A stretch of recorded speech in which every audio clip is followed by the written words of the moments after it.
So strap in and get ready. The leaders in AFL SuperCoach are incoming, helping you win your leagues and climb up the rankings. You're now listening to the Insight AFL Show with your hosts, Big Horse and Skitty.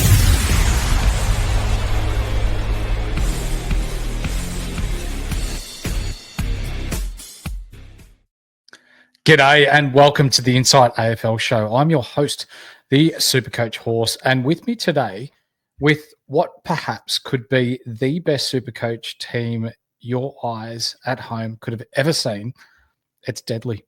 How you doing, mate? What's with the ASMR? Yeah, I don't know. It's pretty cute though, isn't it? Oh, I don't know about it. I'll bring it up on the OnlyFans and see if we can make a quick coin, mate. Oh, that'd be nice. This is the best team you've ever seen. I can guarantee you. So you don't need to worry about that. This is, if you want to win 50 grand, just copy this. We can all split it.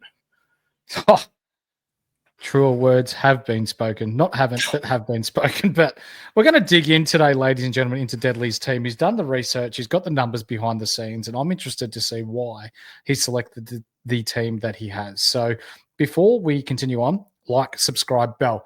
Be a triple banger. Love it here at the Insight Fantasy Network. But also, if you listen to us on audio, give us that 5-star review. It helps with the algorithm and gets us out to other like-minded SuperCoach players, coaches in Australia, in New Zealand, around the world, who just love footy and banter with a little bit of SuperCoach knowledge thrown in there. Now, we do have our unlimited league.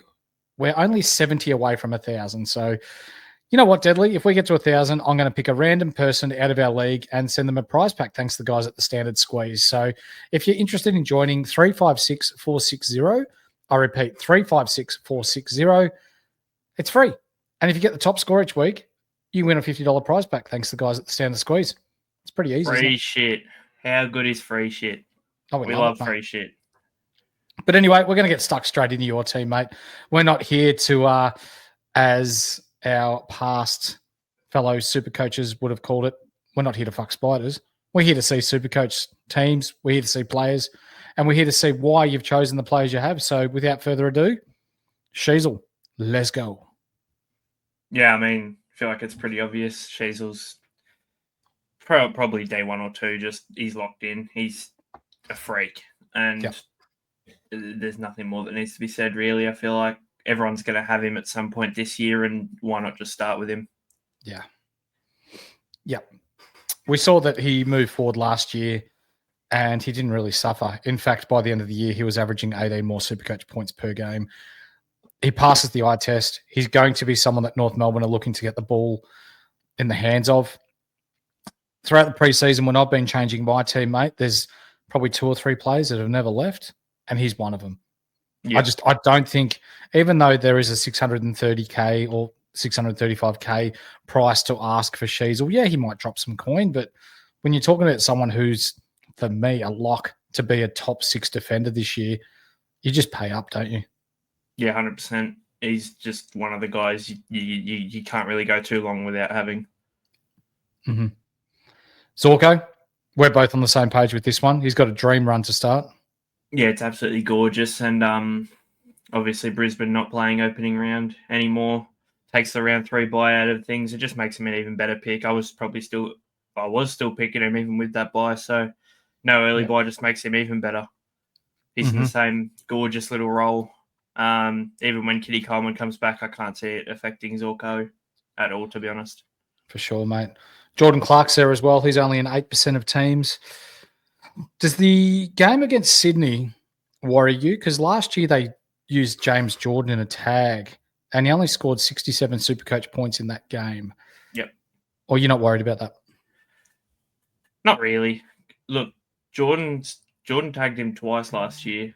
The other time he scored 90 odd, something like that. Okay. Yeah, I mean, playing against Sydney sucks for him, but he's just, he looks good. They look to give the ball to him. He's an absolute freak by foot. He is probably the only guy that hasn't left my team all preseason, and it's just because I've got no reason to get rid of him. He's at a good price, and I'm happy to just run with him. I reckon he could be close to D6, if not D6, pretty easily. Mate. Matty Roberts, a bit disappointing that he had the game last weekend because he wasn't in that many teams, but I feel like his ownership's going to spike. Yeah, well, I definitely didn't have him before that game on the weekend, but now I do. You just got to take the coin when available for guys like this, and yeah, he's in a good role. And look, it's a good spot to score SuperCoach points, and he already has a 124 banked. I may as well just take it, get some coin off him, and use him as a stepping stone in a couple of weeks. And yeah, I sort of wish it was Ollie Florent just because I enjoy watching Ollie Florent more. But geez, Matt Roberts is a good enough player in the role. 100%. Yep. Last week we did see, if you go onto DFS Australia, it's got all the statistics and data around kick-in numbers and all that sort of jazz. But Matty Roberts, he had one kick-in? Took one. Nick Blakey. He received a hell of a lot from Nick Blakey and still got his points exiting D50 anyway. So if you're looking at the raw data, I guess it doesn't make sense in this case because they were still looking to get the ball in his hands all the time anyway. I guess a Lockie Whitfield light, if you will. Yeah. Yeah, no, that's 100% right. It's basically like Josh Dacos was doing with Collingwood, where he wasn't really taking the kick-ins. It was mostly Howe, and he just looked to get it to Dacos from the kick-in.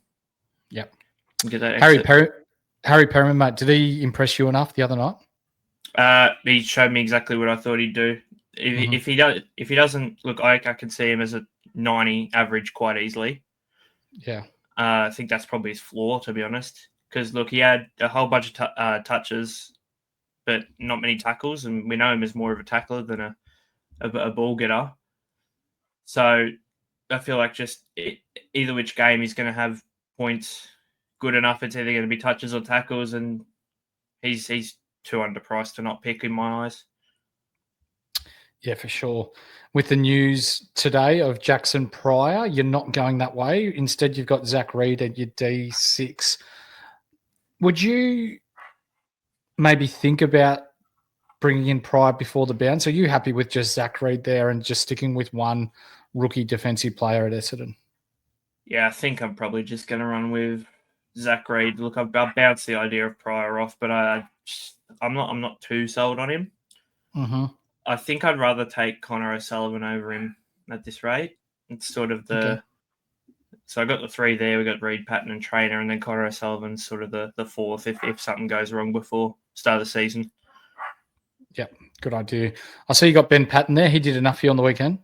Yeah, did enough. He's going to be a 60 average. That's all I need him to be. I don't plan on playing him most weeks, but he can just sit there, make a couple $100K. Happy days. Yep. And Luke Trainer, who's been nominated to make his debut this weekend, 113K, and he looked pretty nice in the practice matches. So I think we can safely say that he'll score, I don't want to make it too big of an average, but anywhere between 50 to 65 and be a nice little cash generator on the bench. Yep. Moving through to your midfield, mate. Before you go there, let's give a shout out to our sponsors, our long-time number ones, the Standard Squeeze, who have been with us again since day one. Use the promo code IFS2025, that's 2025, to get 15% off your order in store. They will help you drink responsibly and conveniently. Lachie Neale, mate, he has made his way into a lot of teams now that Brisbane have lost their bye because of the weather crisis we had in round 0. Yep. He's got a pretty juicy run as well, doesn't he? Yeah, it's gorgeous. It's just the same sort of thing as we said with Zorko. It's such a good run and, no bye. All the injuries to all the other primos, it sort of just makes him the obvious pick, which, yes, it's annoying. He's not really a pod anymore, but at the same time, it's basically like he's the Bond because, he's the easiest pick out of all the primos that are actually healthy, and Nick Dacos doesn't have the greatest score in the bank. So I feel like Neil's just the safest option right now. Yeah, gotcha. Did you have Will Day before he went boom last week? Yeah, I had him after the first practice match, and I sort of wasn't going to take him out just because he had a pretty bad second practice match, just because it's sort of how I roll. I don't look too far into practice matches, but yeah, opening round sort of just confirmed it to me. Look, there is a slight worry with taggers with Will Day, but the first 2 weeks, I can't see either of Essendon or Carlton tagging him. I think you're right. And then he he should have a good enough score in the bank to, make a ton of cash just in those 3 weeks. And then hopefully his break even's still low enough to when he cops that Toby Bedford tag in round 3, he's still fine. Mm-hmm. Yep, for sure. Yep. Through your middle there, you've got Oliver, Finn Callahan, and Sam Layla. Oliver, we're not really going to touch too much on because he just looks like he's going to get back to his piggish best. Finn Callahan, you spoke about him in the preseason, mate, and you were bang on. Breakout potential is written all over this bloke, and he looked unreal against Collingwood on the weekend. Taking nothing away from Collingwood, they're still a good side. People have been ragging out on them, but at the end of the day, it's the first game of the year. You don't have match fitness, and, with injuries and cramping and all that sort of stuff, you can't really help that. But fuck me, he just looked like he's taken his game to another level. And disclaimer, I think he's going to be even better with Tom Green in the side. Yeah, and I saw something come out today that Tom Green's potentially right for next week. So, yep. As in this week or next week? Like as in this weekend. Yep. So that would be nice to see how him and Finn go together. But I can only see it helping Finn, to be honest. They sort of still need that clearance work, and Tom will only just help him get it out of the middle. Yep. For sure. Sammy Layla, he's been named to debut this week. You're not worried about him spending too much time forward? Nah, he's an out-and-out gun. There's a reason he went pick number 1. I was going to pick him even before the fractured jaw. Now that I know he's right to go and he's debuting, it's lock and load for me. I reckon he'll end up as the number 1 mid at Richmond by the end of the year. Wow. Not worried about, I know they're aging, but Hopper, Taranto, these sorts of guys? They're going to want to breed these young guys very quickly. They've named 3 debutants. So some of them are quite raw, but at the same time, Layla's just a freak. He's going to be so good, and they want to bleed him in very quickly. For sure. We see O'Driscoll there. He's going to get some time through the midfield, and he's basically locked up the wing there at Freo. Elijah Zardes. Well, how do you see this going? Because Parrish is back running around as well on the track. Non-contact drills still, but a return is probably closer than what we first expected. Doesn't really worry me, just because in both the practice matches, Zardes had the most CBAs out of the whole Essendon team. So looks to be like he's got Scott's trust, and I'm happy to trust him too. He's getting the ball a lot, and he's using it quite good compared to what he used to be using it. So at the price, I feel like you can just take him and lock him in my eyes. For sure. Levi Ashcroft, he looks bloody awesome already, doesn't he? Yeah, he's a gun. He's going to be very good. Still slightly worried about where he's going to actually play, but I'd say it'd be half forward rotating into the midfield. I feel like no matter where he plays, he's still going to put up a good enough score. He's so good wherever he plays. Yep. Mitch Nevitt there on your bench. He'll start as the inside mid at Geelong. Really good potential for some scoring there as well. Lucas Campariale is going to debut this week for Carlton. That's already come out. Yep. He looks like a nice little cash generator there that you'll have on your bench. They'll start him on the wing. And to be honest, with Ollie Hollands moving back to half back, it's his spot to lose now, isn't it? Yep, 100%. So, with Hollands moving back and not really having anyone else to cover the wing spot, it was always a battle between him and Jackson Binns throughout this preseason for the wing spot. And Camprioli absolutely earned it after that second trial, and it's his spot to lose now. There's no one else that can really take it unless the Ollie Hollands halfback experiment doesn't go to work, and they move him back to the wing. Yep, for sure. And then we see young Henderson there from Melbourne. Bit of chatter around that he might make his debut this week. Yeah, there is a bit. They did say he only didn't play in the trials because he was still making the trip over from Perth, where he was residing. It looks like he's one that's going to potentially debut. They really like the look of him, and probably one we could see in the Alex Neil-Bullen role of last year.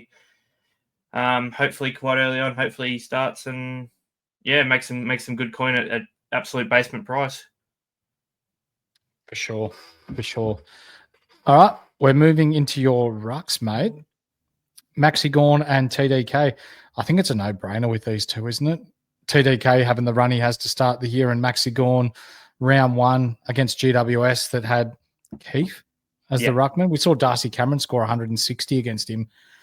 Fuck, Gawn could go 200. Yeah, no matter who it is, whether it's Keith or Nick Madden or Grajewski, whoever, he's gonna towel him up this week. This could be an absolute bloodbath. He wasn't in before the Briggs injury, but I was always sort of toying with the idea of having him, and it's sort of just locked it in now that I'm probably going to need this guy, and I'm probably going to want to slap at least a VC on him. For sure.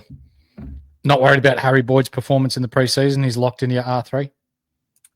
Yeah, I think even if Marshall does actually play ruck, I'm probably still just going to run Boyd anyway, because I reckon there will be times where he does play and Ryan Marshall plays forward, or if Ryan Marshall goes down, he's the next man up. So basement price, I'm not too worried about it, even if it's not a loop. I mean, it's fine.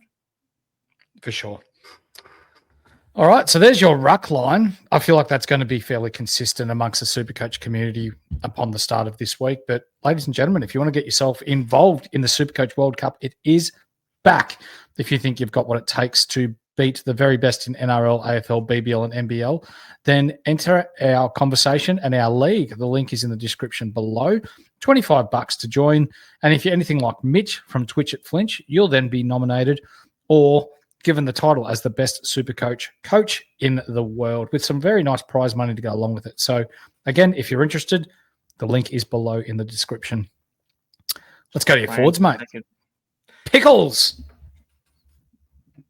Yeah, I mean, with the Butters injury, and still don't know the word around Rosie yet. Hopefully, I don't know. Hopefully he's all right, but I don't know if it's going to be good for Warren Francis or bad for him. But you probably want Rosie around, actually, the more I think about it, because he's probably one that will cop the tag if he's in the Butters role.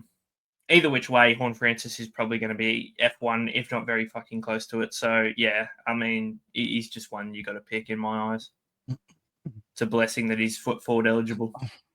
Yeah, for sure. I think those next two are fairly consistent amongst the Supercoach community. Jack McRae, Caleb Daniel, we're not going to get into that. They should be picked in most teams. The Corona, Hugo Garcia. Corona. Tell me about him. Are you as sold as what other people are? Because for me, I'm still not sure. I'm very on the fence about him. I don't think his spot is completely safe, but I feel like he's done just enough to at least be a rotating mid, and that'll be fine with me. Even if he's the sort of the fourth mid coming off the bench, that'll be good enough in my eyes to make good coin at 245k, and it sort of just works out perfectly for the team structure I want to have with his money. So, look, I could 60k for a Power Pepper, but I don't think Power Pepper has the scoring potential that Hugo Garcia could. Mm-hmm. He's a tackle machine. He can find the ball quite well. He might even have a couple good spike games, and I think I think he'll be fine. But I'm not 100% sure that he's going to be the best pick. I feel like this is about to get spicy because I've done the maths and you've got some money left over. So I'm interested to see who's in your flex. But we see Kako in your leftover. Yeah, we see Kako F5.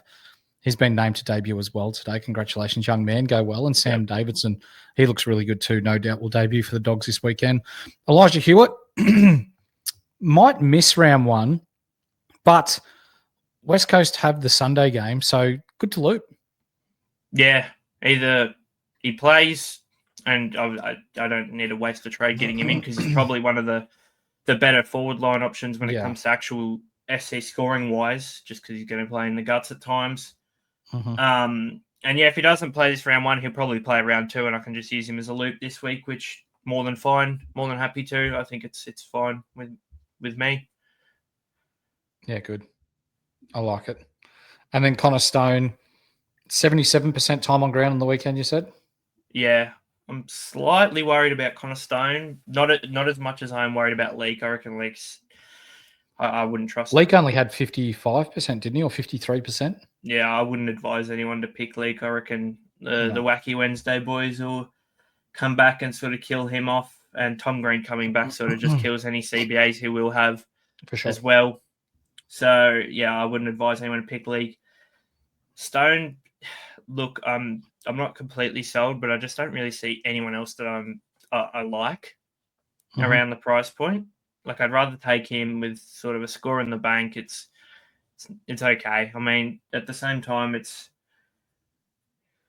I don't know, like he could have a spot for the whole season, or he could lose it within the first 2 weeks. I'm still unsure on how it's going to go with him. But yeah, I just hope I can just have him for a decent amount of time and just make some coin over time. I got a feeling he will be a slow burn though. For sure. Before we move into your flex, mate, we have a giveaway here on the Inside AFL Network. What I need you to do is jump on Twitter and follow our man IFS Maverick at Mullen_FF and at DFAB_FFL. And then jump on Patreon and sign up to AFL for free. You do that before Sunday and you go in with a draw to win 2 tickets to the AFL Members Lounge for the Adelaide and Essendon game round 2 starting at $145, but also a drinks package included to the value of $100. So if you're interested, all you need to do is spend 30 seconds, give those guys a like on Twitter, jump on our Patreon, AFL and NFL for free, and you go in the chance to win that awesome prize. Again, more free shit, mate. Exactly. Who doesn't want to spend time with the IFS Maverick? I wish I could. Well, the horse is going to be there too, so hopefully it doesn't turn too many people away. Bugger that guy. I wouldn't. We've punched a few beers in the past and can guarantee a 7 out of 10 time. Now, mates, you're going to scroll us down to your flex because I want you to talk me through it. All right, this is going to need some explaining, I reckon. Matt Rowell for everyone listening on audio. So I think I'll probably use the stats actually to back me up a bit here. So if we just zoom out quickly, sorry. So we go into here. Let's zoom in one more. That should do. Mm-hmm. We can see West Coast round 1. If we go, where is it? Just here. West Coast round 1. He's played him 7 times for an average of 122.6, and that includes a 6 where he only played 11 minutes and was injured. Unreal. Besides that, his lowest score is 101. And then besides that, it's a 136. So, yeah, very good against West Coast, which is exactly the reason why he's captained. He's going to take the piss. Mm-hmm. Slightly worried about running him and Callaghan just because of the round 2 bye, but I reckon I can trust Nevitt to cover one of the spots, and it's still best 18. So I just got to hope that my rookies have a good week in round 2, I suppose. But I don't think I'll be on the back foot, and I reckon this is probably the pod captaincy that I'm hoping just sets me apart straight from the jump. He jumps straight into Melbourne, Adelaide, North, Richmond, which he scores good against all of them as well. And it's a pretty good run. And look, we know if you've supported AFL for a while, we know Matt Rowell likes to get off to a hot start. Like through the first 7 rounds last year, only one score below 100. The rest are all 126 plus. The year before that, he had some down games, but some up games, and he really has some spike games as well. Throughout early parts of the year, same with 2022, he has some real spike games. It's a slight worry, but as long as I can pick the spike games right when it comes to VCs and whatnot, I'm happy to back him in. And even in his rookie year, if you remember, he was leading the Brownlow before he done his shoulder. It's insane scores for a rookie. You don't think all the talk of him going to Geelong's going to deter his game?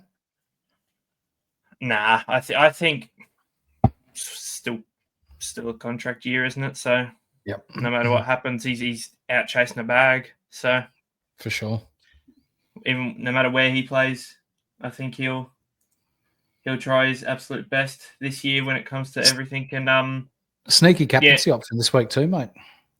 Yeah, mate. I'm hoping this is the separator for me. Just round 1, just sort of the one that just fires, and he's one that I can hopefully keep for hopefully the whole season. But if I get sick of them spike scores, which will probably inevitably happen, I can probably easily move him on after that easy run to start the season. For sure. I like your thinking. Do you want to zoom out, mate, so we can show the people at home and talk through, for those listening on audio, that we've got Harry Sheasel, Zorko, Jordan Clark, Matty Roberts, Harry Perryman, and Zach Reed on field in defence, with Ben Patton and Luke Traynor on the bench. Through your midfield, you've got Lockie Neal, Will Day, Clayton Oliver, Finn Callaghan. So you're on one primo, 3 mid-prices, and the rest rookies with Sam Layla, Nathan O'Driscoll, Elijah Zardes, Levi Ashcroft, Mitch Nevitz, Lucas Campriali, and Jack Henderson. Your rucks, Maxi Gawn, TDK with Harry Boyd on the bench, and then your forwards, Pickles, who is Jason Horn-Francis, Jack McRae, Caleb Daniel, Hugo Garcia, the Corona, Isaac Kako, Sam Davidson, Elijah Hewitt, and Connor Stone, with your C firmly planted in your flex to start this year, Matt Rowell. Have you thought about how you're going to spend the 50K yet? Look, we'll save that for another day. I mean, Okay. round 24 could get pretty hectic if I'm up there. Yep. Mate, we're going to run the Patreon clip because you've done some work in there recently, so stand by. Want to take your SuperCoach game to the next level? Inside Fantasy Sports are bringing you exclusive content all year round, such as weekly expert Q&As, team, trade, and captaincy advice, statistical deep dives, priority podcast questions, and tons more. So what are you waiting for? Get full access to the experts. Go to patreon.com/Insight Fantasy Sports and subscribe to Insight Unlimited today. Talk to me about what you've just put in the Patreon the last 24 hours, mate. Yeah, so we've chucked up, me and Hurls have respectively chucked up some quite good articles. He's chucked up a buy, hold, sell.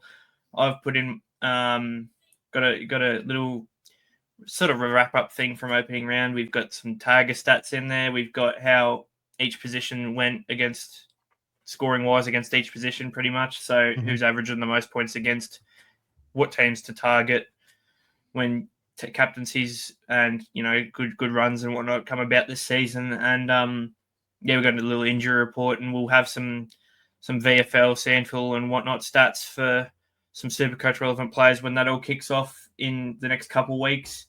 Yep. Yeah, it's a pretty good place, the Patreon, and the WhatsApp group always likes to get amongst it. They're always messaging. So yeah, if you want to get involved, it's always good fun. Yeah, absolutely. And it's for as little as a cup of coffee per month, $5.95 a month. You'll get all the analysis, the deep dives, the data that you want to hopefully make the best SuperCoach side that you can put on the park. But also our man Hurls, who finished in the top 300 last year, he's doing a buy, hold, sell article each week for you to pretty much pick apart who you want to buy, who we think you should sell. But also if someone's had a shit run but has got a good run coming, we also recommending holding certain players. So all that and a heap more within our Patreon. But for today, this is going to release with about 2 days left until the first bounce of the AFL season. And I can't fucking wait, mate. Yeah, I'm absolutely keen. I mean, bit annoying. We're going to watch Richmond probably lose by 100 to start the season, but still paying $13 on tab. Lucky Bramble responsibly. Footy is well and truly back, and how good. Yeah, I can't wait, mate. Mate, you've been awesome this preseason, pumping out a lot of data, a lot of analytics into not just the Twitter sphere, Instagram, Patreon, the whole lot. Thank you for your time and your effort. You've been awesome. Nah, it's my pleasure, mate. So it's been great to be involved this preseason, and throughout this season, it's going to be so much fun. And can't wait to see what the season holds for us. Hopefully, we all get off to a good start, and hopefully, just anyone in the Insight community can get it done and wrap up some 50 grand. 100%. We'd love that. But for today, this is Deadly SuperCoach side. I'm the horse. We'll be back with you soon with another team reveal. Who that is, you'll have to just wait and see. We'll see you then. Bye.